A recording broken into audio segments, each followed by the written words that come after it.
अब सभी को एक कथा सुनाने जा रहे हैं जिसका शीर्षक है होनी बहुत बलवान है, जो होना है वो होकर रहता है, लेकिन सत्कर्मों, सत्य एवं पवित्रता के साथ होने का बुरा प्रभाव कम किया जा सकता है।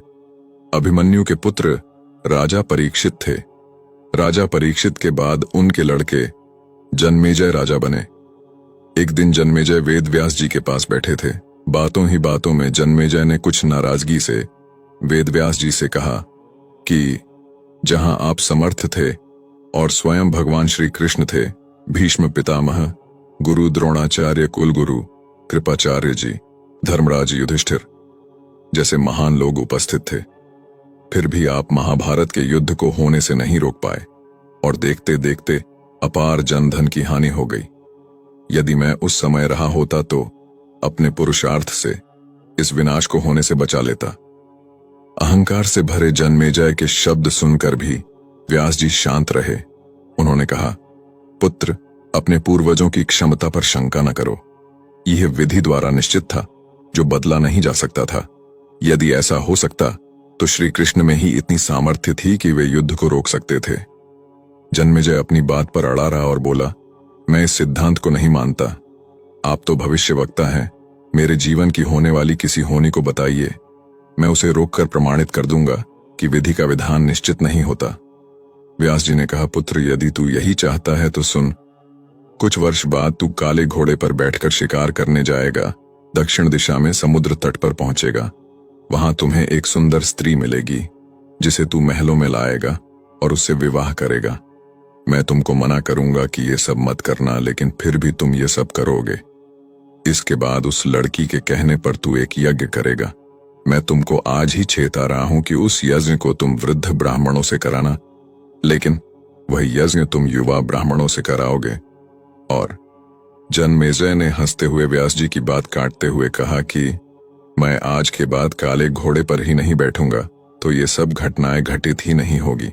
व्यास जी ने कहा कि ये सब होगा, और अभी आगे की सुन। उस यज्ञ में एक ऐसी घटना घटित होगी कि तुम उस रानी के कहने पर उन युवा ब्राह्मणों को प्राण दंड दोगे, जिससे तुझे ब्रह्म हत्या का पाप लगेगा और तुझे कुष्ठ रोग होगा, और वही तेरी मृत्यु का कारण बनेगा। इस घटनाक्रम को रोक सको तो रोक लो। वेद व्यास जी की बात सुनकर जन्मेजय ने एहतियातवश शिकार पर जाना ही छोड़ दिया। परंतु जब होनी का समय आया तो उसे शिकार पर जाने की बलवती इच्छा हुई। उसने सोचा कि काला घोड़ा नहीं लूंगा, पर उस दिन उसे अस्तबल में काला घोड़ा ही मिला। तब उसने सोचा कि मैं दक्षिण दिशा में नहीं जाऊंगा, परंतु घोड़ा अनियंत्रित होकर दक्षिण दिशा की ओर गया और समुद्र तट पर पहुंचा। वहां पर उसने एक सुंदर स्त्री को देखा और उस पर मोहित हुआ। जन्मेजय ने सोचा कि इसे लेकर महल में तो जाऊंगा, लेकिन शादी नहीं करूंगा। परंतु उसे महलों में लाने के बाद उसके प्यार में पड़कर उससे विवाह भी कर लिया। फिर रानी के कहने से जन्मेजय द्वारा यज्ञ भी किया गया। उस यज्ञ में युवा ब्राह्मण ही रखे गए। किसी बात पर युवा ब्राह्मण रानी पर हंसने लगे। रानी क्रोधित हो गई और रानी के कहने पर राजा जन्मेजय ने उन्हें प्राणदंड की सजा दे दी। फलस्वरूप उसे कोढ़ हो गया। अब जन्मेजय घबरा गया और तुरंत व्यास जी के पास पहुंचा और उनसे जीवन बचाने के लिए प्रार्थना करने लगा। वेद व्यास जी ने कहा कि एक अंतिम अवसर तेरे प्राण बचाने का और देता हूं। मैं तुझे महाभारत में हुई घटना का श्रवण कराऊंगा, जिसे तुझे श्रद्धा एवं विश्वास के साथ सुनना है। इससे तेरा कोढ़ मिटता जाएगा। परंतु यदि किसी भी प्रसंग पर तूने अविश्वास किया तो मैं महाभारत का प्रसंग रोक दूंगा और फिर मैं भी तेरा जीवन नहीं बचा पाऊंगा। याद रखना, अब तेरे पास यह अंतिम अवसर है।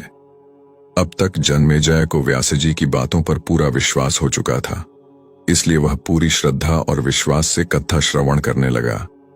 व्यास जी ने कथा आरंभ करी और जब भीम के बल के वह प्रसंग सुनाए जिसमें भीम ने हाथियों को सूंडों से पकड़कर उन्हें अंतरिक्ष में उछाला, वे हाथी आज भी अंतरिक्ष में घूम रहे हैं। तब जन्मेजय अपने आप को रोक नहीं पाया और बोल उठा कि ये कैसे संभव हो सकता है, मैं नहीं मानता। व्यास जी ने महाभारत का प्रसंग रोक दिया और कहा कि पुत्र, मैंने तुझे कितना समझाया कि अविश्वास मत करना, परंतु तुम अपने स्वभाव को नियंत्रित नहीं कर पाए, क्योंकि यह होनी द्वारा निश्चित था। फिर व्यास जी ने अपनी मंत्र शक्ति से आवाहन किया और वे हाथी पृथ्वी की आकर्षण शक्ति में आकर नीचे गिरने लगे। तब व्यास जी ने कहा, यह मेरी बात का प्रमाण है। जितनी मात्रा में जन्मेजय ने श्रद्धा विश्वास से कथा श्रवण की, उतनी मात्रा में वह उस कुष्ठ रोग से मुक्त हुआ, परंतु एक बिंदु रह गया और वही उसकी मृत्यु का कारण बना। इस कथा का सार यही है कि कर्म हमारे हाथ में है, लेकिन उसका फल हमारे हाथों में नहीं है। गीता जी के 11वें अध्याय के 33वें श्लोक में श्री कृष्ण अर्जुन से कहते हैं, उठ खड़ा हो और अपने कार्य द्वारा यश प्राप्त कर।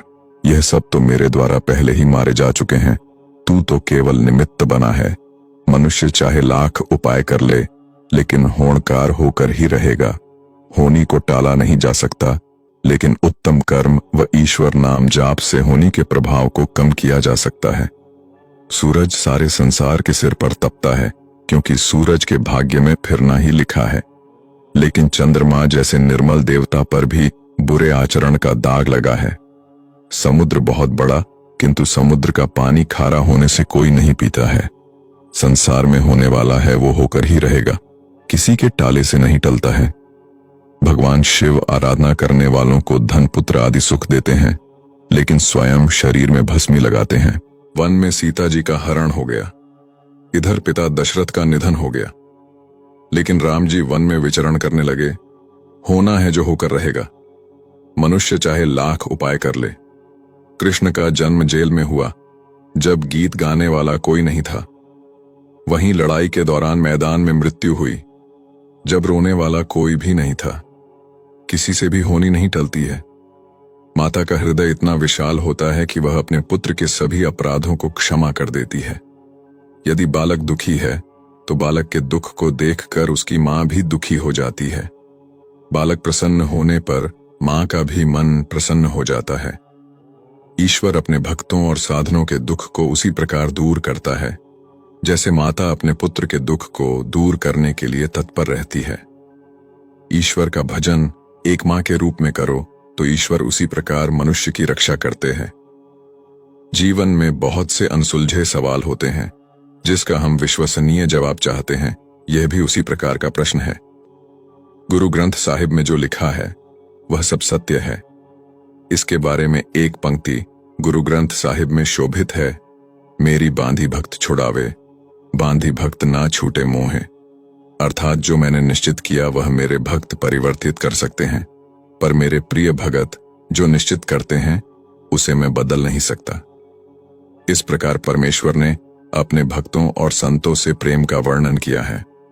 गुरु ग्रंथ साहिब में मूल शिक्षा भगवान की रजा में राजी रहने की है, क्योंकि रब जो करता है अच्छा ही करता है, और मनुष्य को चाहिए कि सत्कर्म करे, मिथ्या भाषण से बचे, पवित्रता और सत्य के साथ जीवन यापन करे।